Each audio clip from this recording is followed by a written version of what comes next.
नमस्कार, मैं हूं संजीव त्रिवेदी। अगर यह रणनीति के तहत है तो फिर हमें कुछ नहीं बोलना है, लेकिन अगर यह ऐसी बात है जिसमें कि जिम्मेदारी से पीछे हटा जा रहा है तो फिर शायद कहीं ना कहीं टिप्पणियां होंगी। बात हो रही है कांग्रेस की और बात हो रही है राहुल गांधी की, और इस बात की कि आज यह तय किया गया है कि लोकसभा में सदन के नेता मल्लिकार्जुन खड़गे होंगे, पूर्व रेल मंत्री, यानी कि राहुल गांधी नहीं होंगे, सोनिया गांधी नहीं होंगी।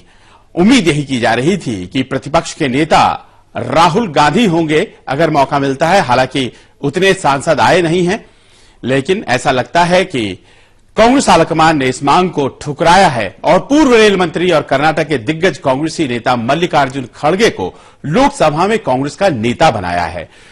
लोकसभा में हार के लगातार बाद राहुल गांधी निशाने पर रहे हैं और पार्टी के कई नेताओं ने उनकी अगुवाई की मुखालिफत भी की है, और शायद इसी बात को ध्यान में रखते हुए कांग्रेस आलाकमान ने राहुल गांधी को फिलहाल नेता विपक्ष न बनाने का फैसला किया है। और इसी कारण से तय किया गया है कि मल्लिकार्जुन खड़गे 44 सदस्यों वाली जो टीम है कांग्रेस की लोकसभा में, उसका नेतृत्व करेंगे। यानी कि एक तरफ 336 सदस्यों वाले एनडीए तो दूसरी तरफ, या यूं कह ले कि 282 सीटों वाली बीजेपी, तो दूसरी तरफ 44 सीटों वाली कांग्रेस, एक तरफ नरेंद्र मोदी और दूसरी तरफ मल्लिकार्जुन खड़गे। कांग्रेस संसदीय दल की अध्यक्ष श्रीमती सोनिया गांधी ने आज लोकसभा में कांग्रेस संसदीय दल के नेता के रूप में श्री मल्लिकार्जुन खड़गे का मनोनयन किया है, जो कर्नाटक के हमारे वरिष्ठ नेता हैं। Our chairperson of CPP has trusted me and she has posed a confidence in me. I will try my best to stand all the principles, whatever my party is pleaded till today. 16वीं Lok Sabha के लिए जब चुनाव हुए तो दो तस्वीर हमारे जहन में थी, नरेंद्र मोदी की और राहुल गांधी की, और तय होना था कि आखिरकार प्रधानमंत्री कौन बनने जा रहा है। नरेंद्र मोदी प्रधानमंत्री बन गए, और राहुल गांधी क्या उन्हें विपक्ष का नेता नहीं बनना चाहिए? यह सवाल है जो आज मल्लिकार्जुन खड़गे के मनोनयन के बाद सामने आ खड़ा हुआ है। आखिरकार क्या राहुल गांधी अपनी जिम्मेदारी से फिर कन्नी काट गए, और जो फाइट बैक होनी है, फिर से अपने आप को राजनीतिक रूप से प्रासंगिक बनाना है, उसमें आखिरकार कैसी भूमिका कांग्रेस के लिए निभाएंगे राहुल गांधी, जब वो सदन में नेता के तौर पर आगे नहीं आना चाहते हैं? तमाम सवाल उठेंगे, लेकिन तय कर दिया गया है कि ना राहुल गांधी और नहीं सोनिया गांधी नेता सदन होंगे, और कांग्रेस का नेतृत्व मल्लिकार्जुन खड़गे करेंगे। और अगर यह रणनीति है तो देखना है कि आखिरकार कांग्रेस को इसके क्या क्या फायदे होते हैं। फायदे नुकसान की अगर हम बात करें तो सियासत में फिलहाल अखिलेश यादव को नुकसान ही नुकसान हो रहा है, क्योंकि बदायूं रेप केस और उसके बाद बिजली की किल्लत और ये तमाम बातें एक साथ सामने आ पड़ी हैं, और ये तब जब चुनावी हार हुई है और हार के बाद एक असंतोष है। और देखिए कि बदायूं रेप केस ने किस तरह से प्रभाव पूरे प्रदेश में छोड़ना शुरू किया है। लखनऊ में आज भारतीय जनता पार्टी महिला मोर्चा ने मुख्यमंत्री के दफ्तर के बाहर प्रदर्शन किया, और जबरदस्त प्रदर्शन। बदायूं मामले को लेकर महिलाओं में गुस्सा है और यह प्रदर्शन किया जा रहा है। पुलिस ने वाटर कैनन का इस्तेमाल कर भीड़ पर काबू करने की कोशिश की, और भीड़ काबू आखिरकार जब हुई तो काफी मशक्कत के बाद, और इस तरह के प्रदर्शन दरअसल राज्य भर में हो रहे हैं, और भारतीय जनता पार्टी ने खासतौर पर इस विरोध प्रदर्शन की अगुवाई की है, और बार बार उसका ये कहना कि कानून व्यवस्था राज्य में कमजोर पड़ चुकी है। और ये नजारा लखनऊ में मुख्यमंत्री दफ्तर के बाहर का, जहां भारतीय जनता पार्टी के कार्यकर्ता इस तरह से प्रदर्शन कर रहे थे, और आखिरकार वाटर कैनन का प्रयोग किया गया है इन कार्यकर्ताओं पर भारतीय जनता पार्टी।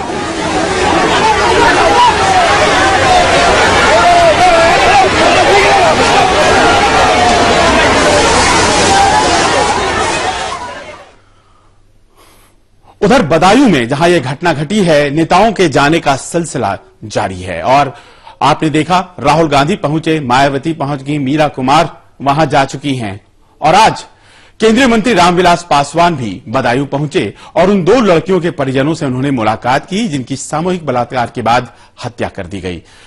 लोक जनशक्ति पार्टी अध्यक्ष रामविलास पासवान अपने सांसद बेटे चिराग पासवान के साथ थे।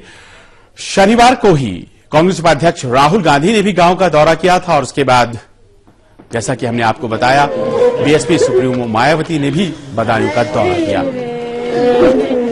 घटना 28 मई की, जहां 14 और 15 साल की दो चचेरी बहनों के सामूहिक बलात्कार के बाद हत्या कर दी गई थी। इस बीच सुलभ इंटरनेशनल ने कटरा सादत गांव है ये, यहां हर घर में शौचालय बनाने का बीड़ा उठाया है और शाम को ये दोनों बहनें शौच के लिए निकली थी, जहां पर इन्हें उठा करके ले जाया गया और फिर दबंगों के द्वारा बलात्कार और हत्या। इन दोनों नेताओं ने वहां पहुंचकर उनके परिजनों का दर्द सुना और फिर सवाल भी उठाए। यहाँ भी तुरंत टाइम बाउंड की अगर करना चाहिए, सीबीआई की जांच का जो यहाँ से दिया गया है उसमें तेजी लानी चाहिए और निर्भया कांड के मुताबिक अनुसार यहाँ भी तुरंत जो है इंसाफ मिलना चाहिए। चूंकि परिवार के लोगों को कहना है कि हमको मुआवजा नहीं चाहिए, हमको कुछ नहीं चाहिए, हमको सिर्फ क्या कहते हैं कि इंसाफ चाहिए। इंसाफ चाहिए और सवाल यह भी उठाया गया है कि आखिरकार अभी तक मुख्यमंत्री इन पीड़िता के परिवार वालों से मिलने के लिए क्यों नहीं पहुंचे हैं, सांत्वना उन्होंने क्यों नहीं दिया है। और इसी क्रम में समाजवादी पार्टी के राष्ट्रीय महासचिव हैं राम गोपाल यादव और उनका यह कहना है कि बदायूं रेप मामला विरोधियों की साजिश तो नहीं है, इसकी भी जांच आखिरकार होनी ही चाहिए। कि ये जो घटनाएं हो रही हैं, कहीं इसके पीछे साजिश तो नहीं है, कहीं ये भी योजनाबद्ध तरीके से जैसे हिंसा कराई गई थी उत्तर प्रदेश में, इस तरह की घटनाएं क्या ये भी योजनाबद्ध तरीके से तो नहीं कराई जा रही। उन लोगों की बैकग्राउंड की जांच होनी चाहिए जो इस घटना से जुड़े हुए लोग हैं और अन्य घटनाओं से जुड़े हुए लोग हैं, और ये तय करना चाहिए कि क्या इनके पीछे भी तो कोई साजिश नहीं है।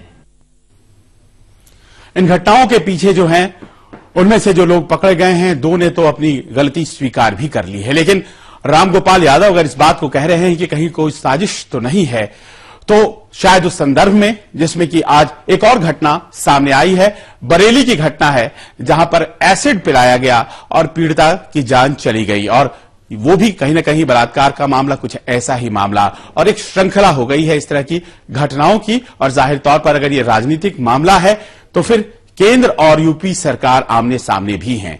और इस घटना खासतौर पर बदायूं मामले के सामने आने के बाद केंद्र सरकार ने चिट्ठी लिखकर उत्तर प्रदेश सरकार से पूछा कि बदायूं रेप और हत्या मामले में SC/ST एक्ट, अनुसूचित जाति जनजाति कानून क्यों नहीं लगाया गया। बदायूं केस में वैसे नहीं हुआ, इसलिए तो आक्रोश है ना लोगों में, इसलिए राज्य सरकार को तुरंत कार्रवाई होना चाहिए। और जबकि अनुसूचित जनजाति और अनुसूचित जाति के खिलाफ अगर कोई इस तरह का घटना होता तो उसके लिए कानूनी प्रावधान भी है, उसका भी इस्तेमाल करना चाहिए। लेकिन कहा यह जा रहा है कि जवाब आ गया है उत्तर प्रदेश सरकार की तरफ से और उसमें संभवतः यह बताया गया है कि यह मामला अनुसूचित जातियों के साथ घटित नहीं हुआ है। दरअसल OBC हैं वो पीड़िता का परिवार और पीड़ित जिनके साथ यह घटना हुई है और इसीलिए SC/ST एक्ट लगाने का सवाल नहीं उठता था। लेकिन एक कड़ी चिट्ठी केंद्र की तरफ से यह कहने की कोशिश करते हुए कि देखिए राज्य में कानून व्यवस्था ठीक नहीं है।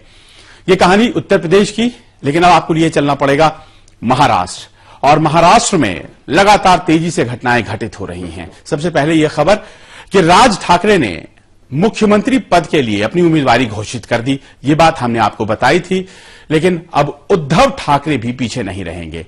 और उद्धव ठाकरे क्या वो इस बार शिवसेना कार्यकर्ता बार बार मांग ये बात कर रहे हैं कि क्या वो इस बार मुख्यमंत्री पद के उम्मीदवार होंगे, और शिवसेना कार्यकर्ताओं के बार बार उद्धव को मुख्यमंत्री पद का उम्मीदवार बनाए जाने की मांग जबरदस्त तरीके से हो रही है।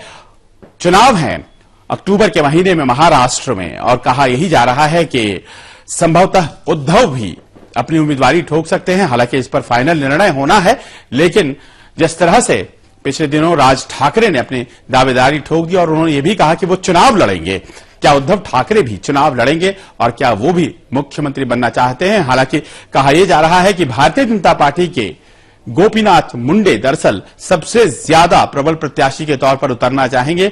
बीजेपी सहयोगी है शिवसेना, और वहां पर इन दोनों सहयोगियों के बीच कहीं ना कहीं आने वाले दिनों में रसाकशी होगी कि आखिरकार मुख्यमंत्री पद का उम्मीदवार कौन है। ये अभी से करीब करीब बात तय हो गई है। वहीं एक दूसरी घटना है, और वो घटना है कि आखिरकार महाराष्ट्र के उद्योग मंत्री नारायण राणे कांग्रेस छोड़ने की कगार पर क्यों पहुंच गए हैं। दरअसल कैबिनेट की बैठक में उनकी डांस बार विधेयक पर गृह मंत्री आर पाटिल से झड़प हो गई। और यह झड़प क्यों हुई? वो इसलिए कि आर पाटिल मौजूदा कानून को जारी रखना चाहते हैं, जबकि नारायण राणे उसमें बदलाव चाहते हैं। नारायण राणे मंत्रिपरिषद विस्तार पर भी नाराज चल रहे हैं। आज 2 मंत्रियों को मानसून सत्र के ठीक पहले शपथ दिलाई गई थी और इस कारण से नाराजगी नारायण राणे की थी। और नारायण राणे जो शिवसेना से आए थे, क्या अब उनकी तैयारी है पार्टी छोड़कर जाने की?